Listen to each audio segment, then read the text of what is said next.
everybody, it's Susie and Ellie from Master's Hand in Tekamah, Nebraska. And if you're watching this video, this can only mean one thing. This means you have your very own chocolate kit! Woo! So we're glad you're here, and we just want to kind of tell you a little bit about our chocolate and about how chocolate all came about and all the things, all chocolate. So yeah, Ellie, what do you got? yes. So if you're watching this means that you would have received what looks like this, and we're gonna address this situation, don't worry. So you should have received a milk, white, and dark chocolate bar. So gather your friends and family, because we are gonna sample all of it.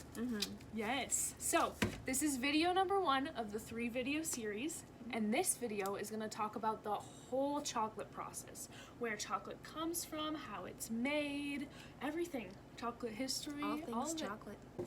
Chocolate is produced from something called the cocoa bean, and cocoa beans grow on trees, and those trees are only located in tropical climates. So that's a pretty interesting fact. Yes, and actually there is one place in the United States that grows cocoa beans.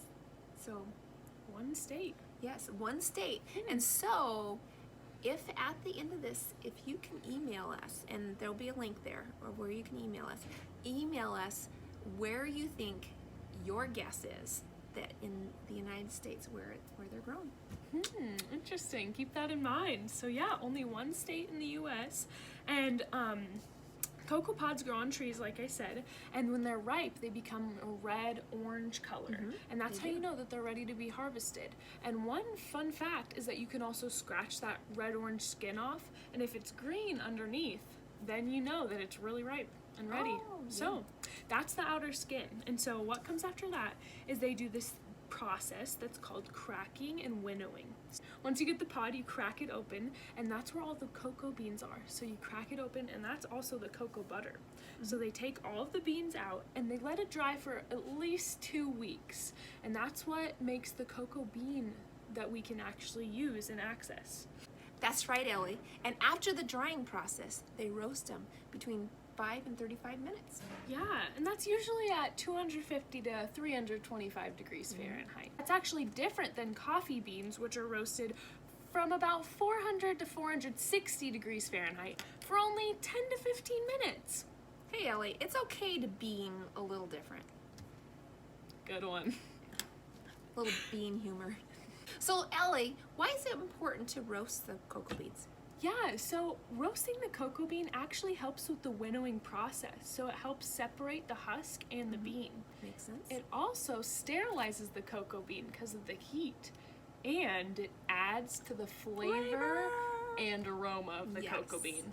So that's definitely an important step in the process. Next in the chocolate process is what's called winnowing. This is when they separate the husks and the beans. So this is done through a process of usually involving air. Sometimes people at home even use a blow dryer. Yeah, you can. Okay, and then next, they grind the nibs into a liqueur, and then they add sugar. Yeah, so this is when the sweetness is added. Hey, Ellie, you keep saying cocoa, but there's also cacao. Are they the same thing, or how does that work?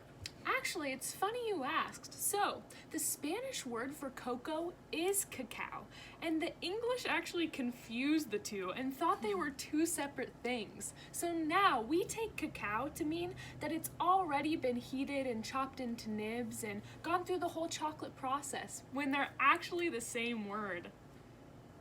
Now you know. Actually, the type of chocolate that has the most cacao is dark chocolate. And as you know, most dark chocolates usually have a percentage at the top.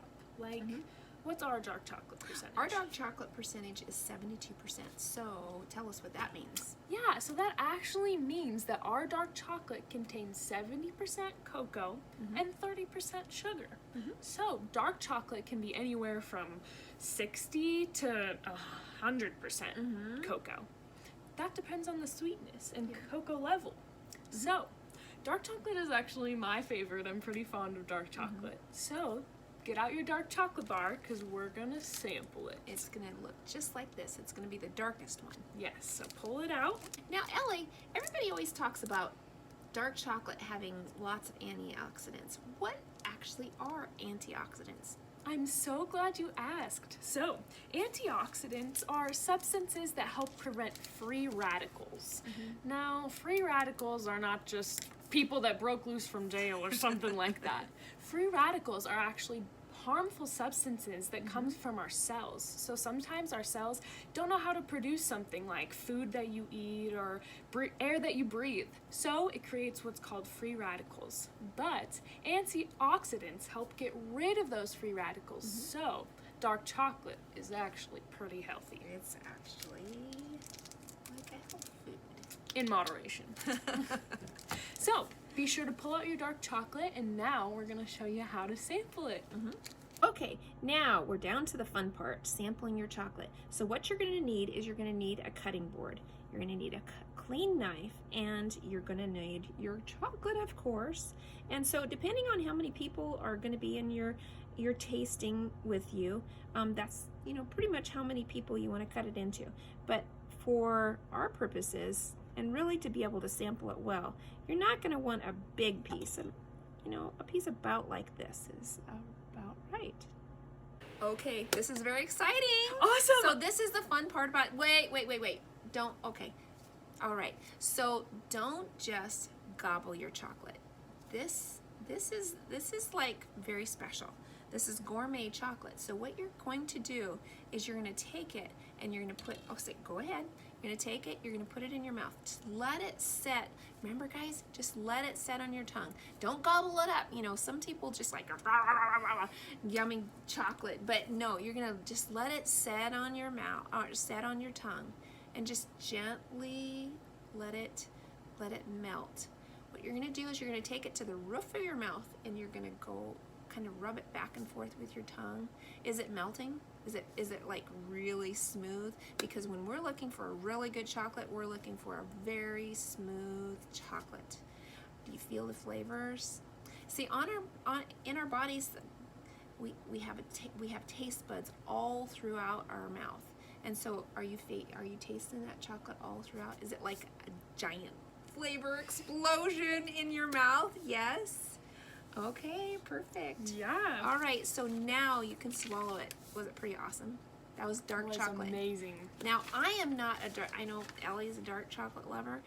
I'm more of a milk chocolate lover. So to me, it was bitter. It's probably a little bit bitter to you too. What do you think? Some people love that bitter. Yeah, so pause the video and talk about what you thought this flavor was like with whoever you're sampling with. All right, so this has been the first video in the chocolate kit series. Yes, definitely. So this was all about the chocolate process, how it starts from the cocoa bean, ends up being a liqueur, and then is hardened into the chocolate that you got to sample. So go ahead and click on the next video where we will be talking about our process here at Master's Hand and how we make chocolate.